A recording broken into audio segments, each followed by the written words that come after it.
All right, hey guys, this is Justin. Welcome back to CJ Farms, and today I'm going to introduce you guys to my bottle calf.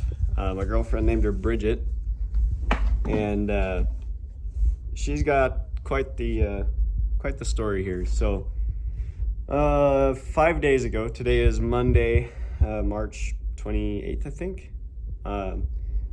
But 5 days ago, I noticed one of my cows, number 26. She, had droopy ears. She was looking real sickly and stuff. So after we got done feeding, Dad and I made the decision to go ahead and just walk her into the corrals there so that I could, tend to her and potentially doctor her and get her back up into shape. Because I knew that she had the potential to be bred. Easy, kid. I knew that she had the potential to be bred. I wasn't totally sure because I didn't preg check or anything like that this year. So going into it, kind of had this mindset of, we got to do everything that we can, obviously to save Mom, but then also save little Bridget here. But brought her in, and within, I think, 36 hours, Mama had laid down, and she was too weak to get back up. We tried numerous times to get her back up. I still don't know what was going on there, but that was the story. And I was kind of getting prepared to either make a vet call or to just go ahead and unfortunately put Mama down. And then yesterday, so Sunday, 4 days after we had brought Mama cow in, we were getting ready to go to church. I went out to the corrals to go take care of Mom and get her some water and some feed and stuff. And I went out there, and she had a bubble. And so right there I had a decision to make. So the rest of the family, they all went to church. I stayed home with 26, and her water had broken. And I was checking on her every 15 minutes. And then after about an hour of nothing else progressing, like she wasn't pushing, she wasn't doing anything. She just didn't have enough energy to do anything. So I had messaged Mom, let her know the situation, and Mom said to go ahead and check and see. Obviously she had her water break, so check for a calf or twin calves, because we've had a situation in the past where a cow got really sick because she had a calf that had died and started decomposing inside the cow's uterus. And so we had to go in there and pick everything out.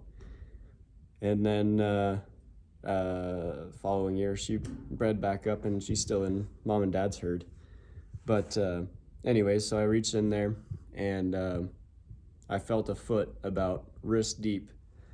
And so I was like, okay, so now I know that there's at least a calf in there. So I started reaching around, trying to see, whether the calf was backwards or if it was coming out the right way or anything like that. And my fingers brushed past this mass. And when it did that, I felt a little jaw clamp down on my finger.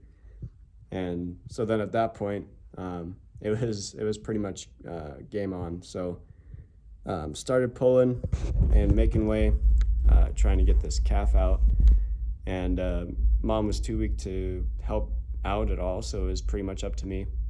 And thankfully, one of my sisters was sick, so she also stayed home. But she went outside, like perfect timing. And so together we pulled the calf a little bit. We were able to get the chains on and continued pulling, and it got to a point where it stopped. So I, reached back in, and what happened is the calf's head was coming through, and it got stuck on the mama's hip. So I was pulling her through with her neck going first, which is not good. So we had to push the calf back in and get everything straightened out. And mind you, this is, as a cow is laying down, she's been laying down for some time, so I know that the calf isn't in the correct position.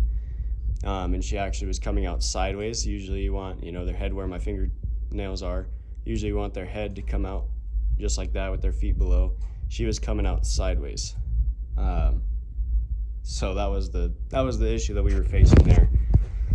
So anyway, got the head position back right. We started pulling and pulled the calf out.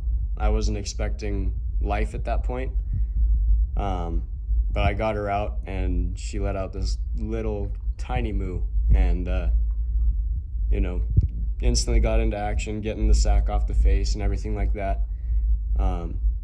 Got everything out of the nose, out of the mouth, all that good stuff. She started kind of shaking her head a little bit, so I knew that she was at least alive now. So drug her up, put her in front of Mama Cow, and let her be there for a little while.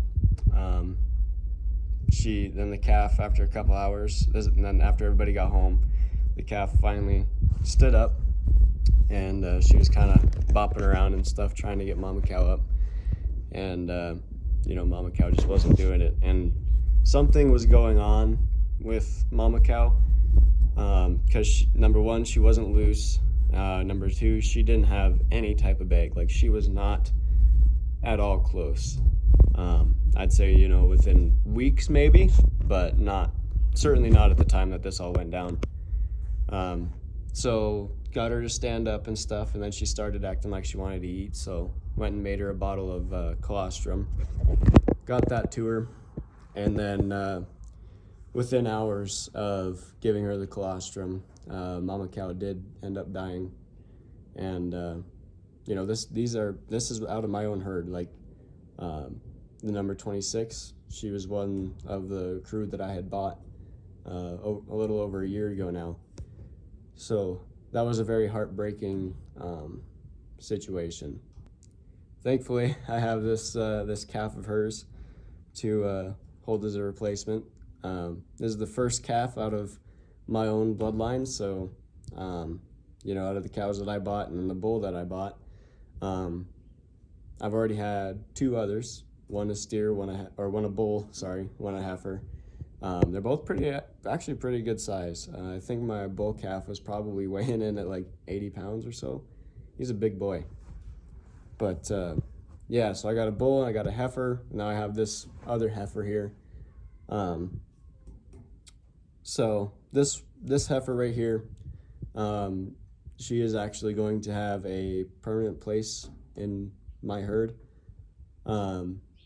just because of how much I've already bonded and stuff. And for those of you that don't raise cattle or anything, keep in mind that that whole situation is incredibly rare. Like, not often do you see a cow getting sick and she gives birth to a live calf. That in itself was a huge miracle. That was the first time I've ever had that happen. So just that in itself is just amazing. But yeah, so anyways, you guys, this is kind of a short video.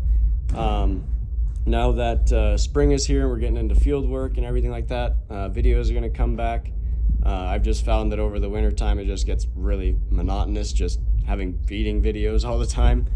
And we also didn't do a whole lot of projects in the shop this winter, so I didn't have hardly anything to show there. I do have a project coming up that I'm pretty excited about. Don't know when that's gonna go down just yet, but it's gonna be going down pretty soon. I've got everything gathered finally, and we're gonna get cranking on that. But yeah, so anyways, you guys, I just wanted to introduce you guys to little Bridget here. And yeah, so with that, you guys, if you liked the video, please leave a like, subscribe for more, and I'll see you guys in the next video.